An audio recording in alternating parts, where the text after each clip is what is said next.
Você já acordou sabendo que, não importa o quanto se esforce, nunca será a primeira escolha? Já sentiu aquele aperto no peito ao perceber que está sempre à margem, sempre um passo atrás, sempre esquecida? Essa não é apenas uma história antiga. É a realidade de milhares de pessoas hoje. E é exatamente por isso que precisamos falar sobre Lia. Nas planícies áridas de Harã, há mais de 3.000 anos, uma mulher viveu essa dor todos os dias de sua vida. Seu nome raramente é mencionado em sermões. Sua história é ofuscada pela beleza de sua irmã. Mas o que a maioria não sabe é que dela veio a linhagem que mudaria o destino da humanidade inteira. Lia não foi apenas mais uma personagem bíblica esquecida. Ela foi escolhida por Deus para gerar reis, profetas e o próprio Messias. Hoje você vai descobrir como uma mulher rejeitada, usada, invisível aos olhos humanos, tornou-se pilar fundamental da maior história de redenção já contada. E se você se identifica com a sensação de não ser suficiente, de lutar por reconhecimento sem conseguir, essa mensagem é para você. Porque às vezes, os escolhidos de Deus são exatamente aqueles que o mundo descartou. Antes de começarmos, se inscreva no canal. Deixe seu like e compartilhe essa história com alguém que precisa ouvir que ser invisível aos olhos humanos não significa ser esquecido por Deus. A comparação começou antes mesmo de Lia ter consciência dela.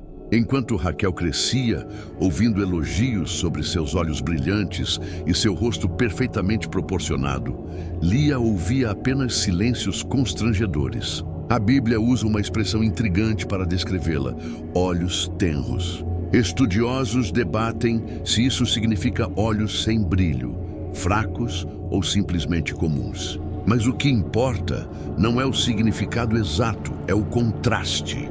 Enquanto Raquel recebia uma descrição completa de sua beleza excepcional, Lia recebia apenas uma menção breve e ambígua. Era como se o próprio texto bíblico hesitasse em falar dela, reproduzindo o mesmo tratamento que ela recebia em vida. Imagine crescer nesse ambiente. Cada festa, cada visita, cada ocasião social se tornava uma confirmação dolorosa de sua posição. Os convidados cumprimentavam o pai, admiravam a casa e então seus olhos pousavam em Raquel. Que moça linda! E diziam. E Lia? Lia recebia um aceno educado, um sorriso rápido, nada mais. Ela se tornou especialista em interpretar aqueles segundos de hesitação quando alguém a conhecia. Aquele breve momento em que a pessoa procurava algo para elogiar e não encontrava nada. Mas havia algo em Lia que ninguém percebia. Enquanto Raquel aprendia a usar sua beleza como moeda de troca, Lia desenvolveu uma capacidade rara, a resiliência da alma. Ela observava, refletia, sentia profundamente. Seu mundo interior era vasto, complexo, rico em emoções que nunca eram validadas. E talvez tenha sido exatamente essa profundidade ignorada que Deus enxergou quando todos os outros olhavam para o lado. Dentro de casa, a dinâmica era ainda mais cruel. Labão, seu pai, não era apenas indiferente, era estratégico. Ele via em Raquel um ativo valioso, uma filha que poderia atrair pretendentes importantes, alianças lucrativas. E Lia era o problema a ser resolvido. Na cultura daquela época, ter uma filha mais velha solteira enquanto a mais nova se casava era uma vergonha social. Labão carregava esse constrangimento e Lia sentia o peso disso todos os dias. Ela não era apenas preterida, era vista como obstáculo. Quando Jacó chegou, fugindo de seu irmão Esaú, algo mudou naquela casa. Ele era diferente, forte, determinado, carregando histórias de uma terra distante. E quando seus olhos encontraram Raquel pela primeira vez, perto do poço onde ela apacentava as ovelhas, foi amor imediato. A Bíblia diz que Jacó se emocionou tanto que chorou alto. Lia testemunhou esse momento. Viu o brilho nos olhos dele, a urgência em seus gestos, a forma como ele não conseguia desviar o olhar de sua irmã. E naquele instante, algo dentro dela morreu um pouco mais. Porque ela sabia, ela sempre soube. Nunca seria ela. Jacó ofereceu trabalhar 7 anos por Raquel. 7 anos completos. E a Escritura registra algo extraordinário. Esses anos lhe pareceram poucos dias pelo muito que a amava. Pense nisso. 7 anos de trabalho árduo nas terras de Labão, sob o sol escaldante, cuidando de rebanhos, e tudo parecia leve porque no final estava Raquel. Enquanto isso, Lia contava os mesmos dias. Mas para ela, cada dia era uma confirmação de que amor daquela intensidade nunca seria direcionado a ela. Ela via Jacó e Raquel trocarem olhares, rirem juntos, construírem cumplicidade. E ela permanecia no canto invisível, testemunha silenciosa de um romance que nunca seria seu. Estudiosos sugerem que Lia provavelmente amava Jacó também. Como não amar? Ele era tudo que chegava naquela casa monótona. Aventura, força, promessas de futuro. Mas Lia aprendeu a enterrar seus sentimentos. Aprendeu que desejar o que sua irmã tinha era inútil. Aprendeu a se contentar com migalhas de atenção, com sobras de afeto, até que Labão teve uma ideia. A noite do casamento deveria ser de celebração pura. Jacó havia cumprido sua parte. 7 anos de trabalho implacável. E agora, finalmente, Raquel seria sua esposa. O banquete foi preparado. Músicos tocaram. O vinho fluiu generosamente. E quando a noite caiu, quando a escuridão cobriu a terra e os convidados se retiraram, a noiva foi levada até Jacó. Mas não era Raquel. Era Lia. Existe um horror silencioso nessa cena que precisamos encarar. Lia sabia. Ela sabia que estava sendo usada como substituta. Sabia que o homem ao seu lado acreditava estar com outra mulher. Sabia que pela manhã viria a descoberta, a raiva, a repulsa. E ainda assim ela foi por quê? Alguns dizem que foi obediência ao pai. Outros sugerem medo das consequências de recusar. Mas há outra possibilidade mais dolorosa. Talvez Lia tenha aceitado, porque aquela era a única chance dela de ser esposa, mesmo que obtida por engano. Mesmo que sem amor, mesmo que destinada a se transformar em tormento. Imagine a angústia dela naquela noite. Cada momento era uma mentira viva. Cada segundo uma traição contra si mesma. E quando finalmente o cansaço venceu e ela adormeceu ao lado de Jacó, será que sonhou com um futuro onde ele a olharia com carinho? Onde aprenderia a amá-la? Onde ela não seria mais a segunda opção? O sol nasceu sem piedade. A luz revelou tudo. E a reação de Jacó foi devastadora. Eis que era Lia. 4 palavras que carregam um universo de desprezo. Não era Lia minha esposa. Não era Lia, que também é bela. Apenas era Lia, como se dissesse. Era apenas ela, a que não importa, a que não presta. Jacó confrontou Labão com fúria. Por que me enganaste? E Labão, com frieza calculada, respondeu: não se costuma dar a mais nova antes da primogênita?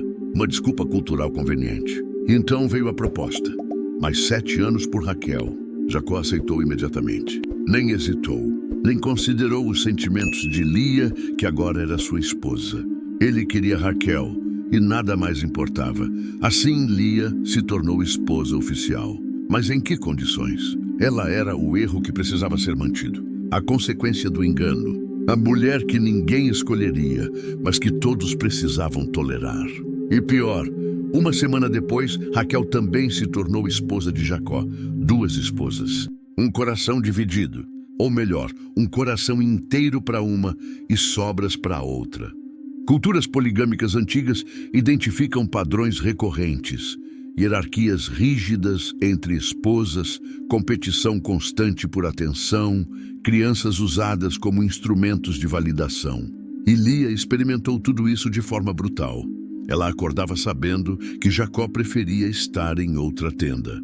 Preparava refeições que ele comia distraído, com os pensamentos em Raquel.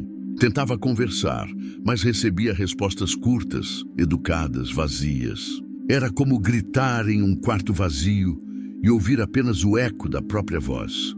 Psicólogos modernos descrevem um fenômeno chamado fome de reconhecimento. A necessidade humana fundamental de ser visto, validado, confirmado em sua existência. Lia estava faminta, desesperadamente faminta por um olhar gentil, uma palavra carinhosa, um gesto que dissesse, você importa. Mas Jacó não tinha isso para dar. Seu coração estava trancado em um cofre ao qual apenas Raquel tinha a chave. E Lia? Lia batia na porta desse cofre todos os dias, sem nunca conseguir entrar. A tensão na casa era palpável. Raquel reinava como favorita, mesmo sendo estéril. Uma condição que naquela cultura era considerada maldição divina. Mas nem isso diminuía sua posição. Ela continuava sendo a amada, a desejada, a rainha do coração de Jacó. Enquanto isso, Lia carregava a fertilidade que Raquel tanto queria, mas não tinha o amor que sua alma clamava. E foi então que começou o plano mais desesperado de Lia, conquistar Jacó através dos filhos.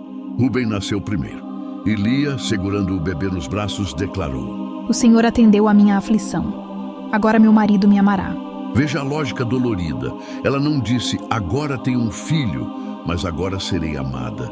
O bebê não era fim em si mesmo, era meio, era estratégia, era a última esperança. Mas Jacó não mudou. O nascimento de Rúben não abriu seu coração. Ele reconheceu o filho, cumpriu seus deveres de pai, mas continuou dormindo na tenda de Raquel sempre que possível. Continuou olhando para Raquel com paixão e para Lia com obrigação. Então veio Simeão.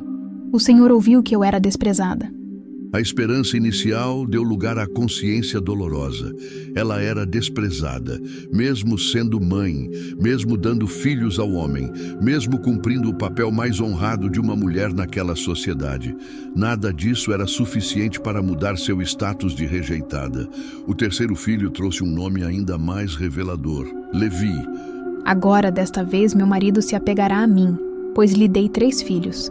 Ouça o desespero crescente.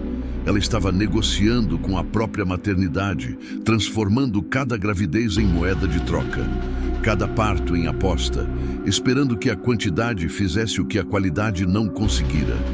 Mas Jacó continuava o mesmo. 3 filhos. Nada mudou. A rejeição persistia como uma ferida que não cicatrizava. Especialistas em trauma emocional explicam que rejeição crônica pode quebrar a estrutura psíquica de uma pessoa. Pode levar à depressão profunda, à perda do senso de identidade, ao colapso da autoestima. Lia estava à beira desse abismo. Cada nascimento que não trazia amor era um golpe adicional em seu coração já despedaçado. Mas então veio Judá, o 4º filho, e algo extraordinário aconteceu. Quando Lia segurou Judá nos braços, as palavras que saíram de sua boca foram diferentes, radicalmente diferentes. Ela não disse, Agora ele me amará. Não disse, desta vez serei escolhida. Ela disse, Desta vez louvarei ao Senhor. Louvarei, não rogarei, não negociarei, não esperarei, louvarei. Algo se quebrou em Lia naquele momento. Não foi quebrantamento de derrota, foi quebrantamento de libertação. Ela finalmente soltou a corda que prendia a aprovação de Jacó. Finalmente aceitou que o amor dele talvez nunca viesse. E nessa aceitação dolorosa, mas libertadora, ela encontrou outra fonte. O salmista Davi, descendente direto de Judá, escreveria séculos depois: Perto está o Senhor dos que têm o coração quebrantado. Davi não sabia, mas estava descrevendo sua ancestral. Porque foi no quebrantamento que Lia encontrou proximidade com Deus de uma forma que Raquel, a favorita, nunca experimentou. Teólogos apontam que Judá significa louvor, e esse nome carrega uma tese revolucionária. Quando paramos de buscar validação humana e começamos a buscar presença divina, algo muda em nossa essência. Lia não ficou menos rejeitada depois de Judá. Jacó não acordou de repente apaixonado. Raquel continuava sendo a preferida. Nada nas circunstâncias externas mudou, mas tudo dentro de Lia foi transformado. Ela descobriu que o amor de Deus não é contingente. Não depende de beleza, desempenho ou fertilidade. Não precisa ser conquistado com filhos ou merecido com obediência perfeita. Ele simplesmente é.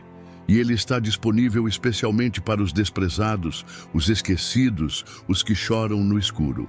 A Bíblia registra em Gênesis 29:31 uma frase de peso teológico imenso.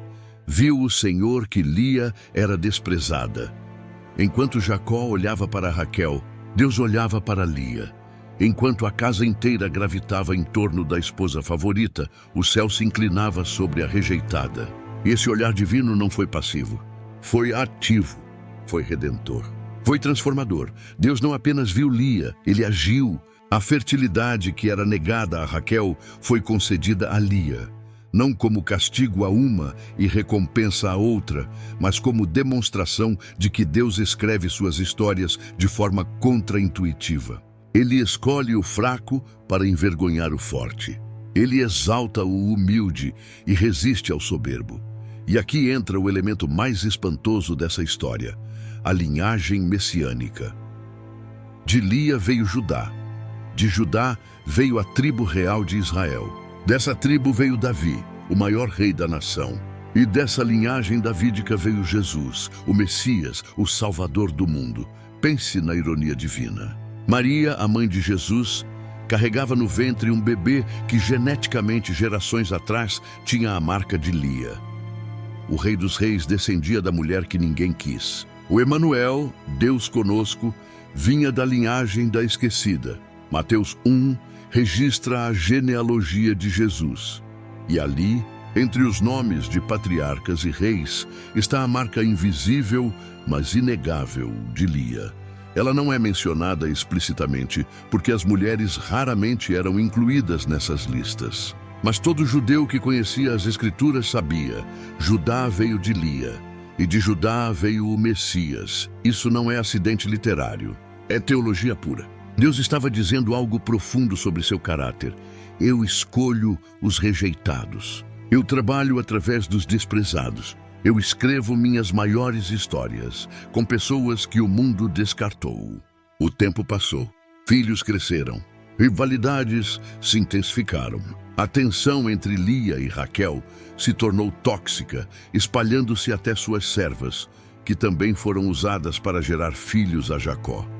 A casa estava cheia, mas o coração de Lia tinha encontrado um novo tipo de paz. Não era a paz de um casamento feliz. Era a paz de quem descobriu que seu valor não depende de ser escolhida por um homem. Então veio o dia em que Raquel finalmente concebeu. Nasceu José e depois Benjamim. Mas o segundo parto foi trágico. Raquel morreu dando à luz, à beira da estrada, caminho de Efrata. A favorita, a bela, a amada intensamente por Jacó, morreu jovem, longe de casa, em dor. Jacó a enterrou ali mesmo e colocou uma coluna sobre a sepultura, um memorial para o amor de sua vida. E seguiu em frente, levando consigo Benjamim, o filho póstumo, última lembrança física de Raquel. Lia continuou viva. Continuou criando seus filhos. Continuou sendo esposa, mesmo que não favorita. Continuou sua jornada silenciosa, sem drama, sem destaque, apenas com presença fiel. Anos depois, décadas talvez, quando Jacó estava próximo da morte no Egito, ele chamou seus filhos e deu instruções específicas sobre seu sepultamento. Ele não queria ser enterrado no Egito, queria voltar à terra de Canaã, à caverna de Macpela, onde estavam seus avós Abraão e Sara, seus pais Isaque e Rebeca. E então ele disse algo revelador. Ali sepultaram a Lia, não Raquel. Lia, a esposa rejeitada, a mulher invisível, a que nunca foi primeira escolha. Essa foi quem compartilhou o descanso eterno com Jacó. Raquel ficou à beira da estrada em Efrata. Lia descansou no túmulo patriarcal, ao lado dos grandes nomes da fé. Existe justiça poética nesse final. Raquel teve o amor ardente, mas temporário. Lia teve a presença constante e a honra eterna. Raquel foi a paixão da juventude de Jacó. Lia foi a companheira de sua velhice e de sua eternidade. Isso nos ensina algo profundo sobre os caminhos de Deus. Ele não sempre dá o que queremos quando queremos, mas ele dá algo melhor no tempo dele. Honra que transcende circunstâncias, valor que independe de reconhecimento humano. redenção que transforma dor em propósito. A vida de Lia grita uma verdade que nossa geração precisa ouvir desesperadamente. Você não precisa ser escolhido por todos para ter valor. Você não precisa ser o favorito para ser importante. Você não precisa ganhar a competição de popularidade para entrar no plano de Deus. Talvez você esteja agora mesmo se identificando com Lia. Talvez você seja a pessoa que nunca foi primeira escolha no relacionamento. A profissional que sempre é preterida nas promoções. A filha que vive à sombra do irmão mais brilhante. O amigo que as pessoas procuram quando não tem opção melhor. Talvez você carregue marcas profundas de rejeição. Palavras que pais disseram e que marcaram para sempre. Traições de quem você amava. Silêncios que doeram mais que gritos. E você luta todos os dias contra a voz que diz: você não é suficiente. Mas a história de Lia diz outra coisa. Ela diz: Deus vê você. No meio da multidão, no canto escuro, no silêncio da sua dor, Deus vê. E mais que isso, Ele escolhe você. Não porque você se tornou perfeito ou conseguiu chamar atenção, mas simplesmente porque Ele ama os desprezados com um amor que o mundo não compreende. Lia não controlou o início de sua história.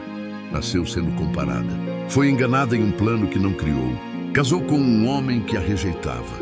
Mas quando ela parou de lutar por aprovação humana e começou a descansar em aprovação divina, tudo mudou. Não as circunstâncias, mas sua alma. E do ventre dessa mulher quebrantada, Deus gerou uma linhagem que culminou no próprio Jesus. O Messias, que também seria rejeitado, que também seria desprezado. Era desprezado e o mais indigno entre os homens.